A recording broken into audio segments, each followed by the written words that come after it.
Hello everyone, welcome to Sanmarga classes. ಒಂದು ಚರಾಕ್ಷರವುಳ್ಳ ರೇಖಾತ್ಮಕ ಸಮೀಕರಣಗಳು ಅಧ್ಯಾಯದ 42ನೇ ಪ್ರಶ್ನೆಯನ್ನ ಗಮನಿಸಿ. ಮಗನ ವಯಸ್ಸು ಅವನ ತಂದೆಯ ವಯಸ್ಸಿನ 3ನೇ ಒಂದು ಭಾಗ ಆಗಿದೆ. ತಂದೆಯ ವಯಸ್ಸು 48 ವರ್ಷ ಆಗಿದ್ದು ಮಗನ ಈಗಿನ ವಯಸ್ಸನ್ನು ಕಂಡುಹಿಡಿಯಿರಿ.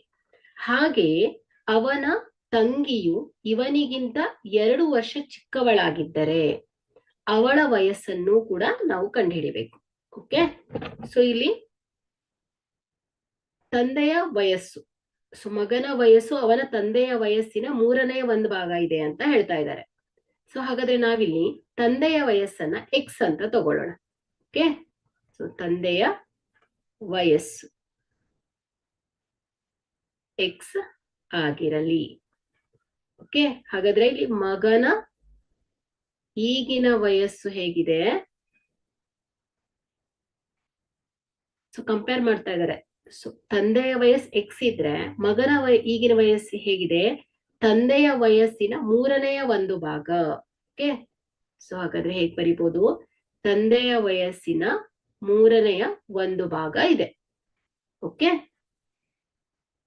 ಸೊ ಇಲ್ಲಿ ತಂದೆಯ ವಯಸ್ಸನ್ನ ಕೊಟ್ಟಿದ್ದಾರೆ, ಎಷ್ಟು, 48 ವರ್ಷ ಆಗಿದೆ ಅಂತೆ.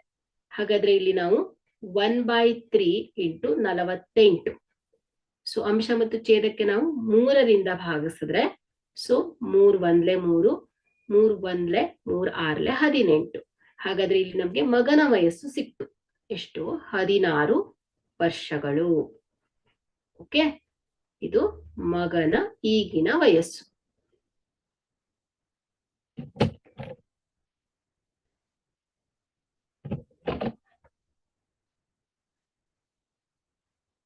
ಅಲ್ವಾ? ಸೊ ಅಂದ್ರೆ ಏನಾಯ್ತು, 13, ಎಷ್ಟು, 16 ವರ್ಷಗಳು ಸಿಕ್ಕಿದೆ ನಮ್ಗೆ ಮಗನ ವಯಸ್ಸು ಅಲ್ವಾ? ಸೊ ನೋಡಿ, ತಂದೆಯ ವಯಸ್ಸು ಎಕ್ಸ್ ಅಂತ ತಗೊಂಡಿದ್ದೇವೆ, ಮಗನ ಈಗಿನ ವಯಸ್ಸು ಹೇಗಿದೆ ಅಂತೆ, ತಂದೆಯ ವಯಸ್ಸಿನ 3ನೇ ಒಂದು ಭಾಗ ಇದೆ. ಅಂದ್ರೆ ಎಷ್ಟಾಯ್ತು, 16 ವರ್ಷ. 16 3 48, ಅಪ್ಪನ ವಯಸ್ಸಾಯ್ತು. ಸೊ ಮಗನ ವಯಸ್ಸು ಗೊತ್ತಾಗಿದೆ 16 ವರ್ಷ ಅಂತ. ಸೊ ಮತ್ತಿನ್ನೇನ್ ಕೇಳಿದಾರೆ ಅವರು, ಅವನ ತಂಗಿ ಏನ್ ಕೊಟ್ಟಿದ್ದಾರೆ ಅವರು, ಇವನ್ಗಿಂತ 2 ವರ್ಷ ಚಿಕ್ಕವಳಿದ್ದಾಳೆ. ಅಂದ್ರೆ ಅವನ ತಂಗಿಯ ವಯಸ್ಸು ಏನಾಗತ್ತೆ, ಮಗನ ವಯಸ್ಸಿನಗಿಂತ 2 ವರ್ಷ ಚಿಕ್ಕವಳು, ಅಂದ್ರೆ ಮಗನ ವಯಸ್ಸು -2 ಆಗತ್ತೆ. ಸೊ ಇಲ್ಲಿ ಮಗನ ವಯಸ್ಸು ಎಷ್ಟು ಬಂದಿದೆ, 16 - 2 ಈಸ್ ಈಕ್ವಲ್ ಟು ಎಷ್ಟಾಯ್ತು, 14 ವರ್ಷಗಳು. ಓಕೆ, ಹಾಗಾದ್ರೆ ಇಲ್ಲಿ ಮಗನ ವಯಸ್ಸು 16 ವರ್ಷಗಳು, ತಂಗಿಯ ವಯಸ್ಸು 14 ವರ್ಷಗಳು ಆಗಿದೆ. Thank you.